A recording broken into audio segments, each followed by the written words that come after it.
आपका बहुत बहुत धन्यवाद।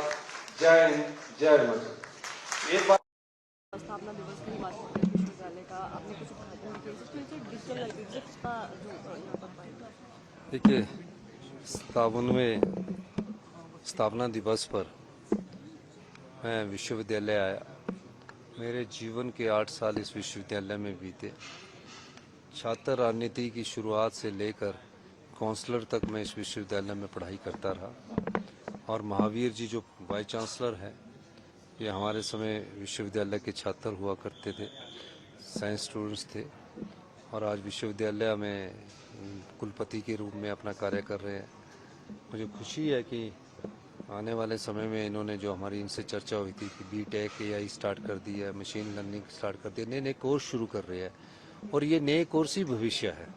तो अभी जब उनको युवाओं को जब एक सोच मिलेगी नए कोर्स के रूप में, तभी तो वो अप्लाई करेंगे। अगर कोर्स ही नहीं होंगे तो बच्चे कहाँ जाएंगे।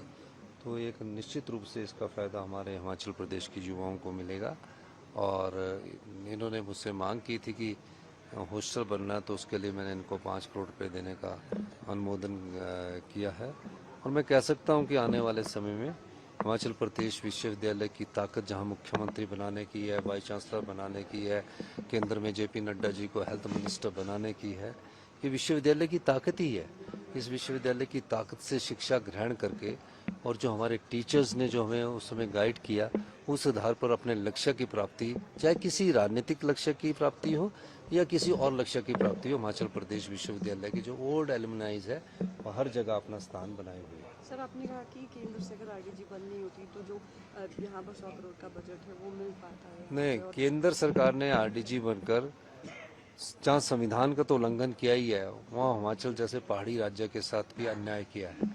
आर्टिकल 275 के तहत यह RDG हमारा अधिकार था।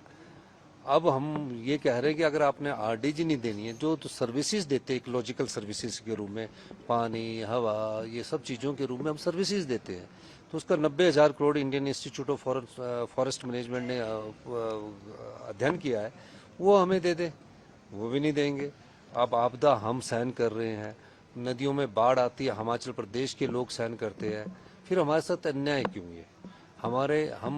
हमारे जो पावर प्रोजेक्ट्स में, उसमें हमारी रॉयल्टी जो पावर प्रोजेक्ट फ्री हो गए हैं, जिसमें 40 साल पूरे हो गए हैं, उसमें 50% हमारे को तकरीबन 50% के करीब हमें फ्री रॉयल्टी दे, और 40 साल बाद हमें वापस कर दे। हमें किसी RDG की जरूरत नहीं है। जो हमारे अधिकार है उसका तो शोषण करना है, और जो हमारे अधिकारों से आय हो रही है, जो हमारी संपदा से आय हो रही है, उस संपदा की आय का अंश देने में अगर केंद्र सरकार हमारे साथ अन्याय करती है, तो गीता में लिखा है कि अन्याय सहना भी पाप है। सर, आपने जो है आंदोलन शुरू किया है कांग्रेस ने पेपर लीक के मुद्दे पर पिछले कल, अब उसको आगे किस तरह से लेकर जाएगी, और इसी आंदोलन को लेकर बीजेपी ने कई तरह के आरोप लगाए हैं और आज देश भर में कांग्रेस के खिलाफ प्रदर्शन करेगी। मैं एक चीज कहना चाहता हूँ, पेपर लीक जहाँ बीजेपी की सरकारें होती वहाँ क्यों होता है। हिमाचल प्रदेश में बीजेपी की सरकार थी, जयराम ठाकुर जी मुख्यमंत्री थे, सबॉर्डिनेट सिलेक्शन बोर्ड से पेपर लीक होते थे, पेपर बेचे जाते थे, हजारों युवा जो सरकारी नौकरी का सपना सजोए थे और उनके पेपर लीक हो जाए तो उन युवाओं पर क्या बीतेगी। नीट में हजारों बच्चों ने तैयारी की होती है, वो तैयारी करने के बाद उनके पेपर जब वो तैयार करके बैठते हैं, और बैठ करने के बाद जब अपने आंसर शीट देखते हो तो खुश होकर जाते हैं कि मैं इसमें सिलेक्ट हो जाऊंगी, और पता लगता है कि पेपर लीक हो गया है और पेपर को कैंसिल कर दिया जाता है। तो उस नीट के बच्चे जिसने एग्जाम दिया होता, जो डॉक्टर बनने का सपना बड़ी 2 साल की मेहनत के लिए करता है, उसके दिल पर क्या बीतती होगी, ये केंद्र सरकार को सुनना चाहिए। और हम 2 मुद्दों पर हम भारतीय जनता पार्टी से सवाल पूछते हैं कि राम मंदिर का चंदा वाले जो लोग हैं वो कौन लोग हैं, और जो नीट का पेपर लीक करने वाले हैं वो कौन लोग हैं, उनका पर्दाफाश होना चाहिए।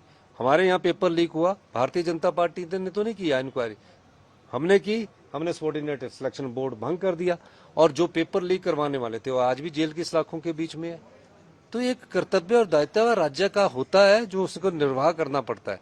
उसमें अपना अपना नहीं देखना पड़ता, उसमें ये देखना पड़ता है कि जो अन्याय हुआ है उसके खिलाफ हमें लड़ना है। केंद्रीय शिक्षा मंत्री कह रहे हैं कि राहुल गांधी जो है छात्रों का इस्तेमाल राजनीति के लिए कर रहे हैं। राहुल गांधी जी को कोई इस्तेमाल करने की जरूरत नहीं। राहुल गांधी जी राजनीतिक पार्टी के नेता है, विपक्ष मुख्य विपक्षी दल के सबसे बड़े नेता है।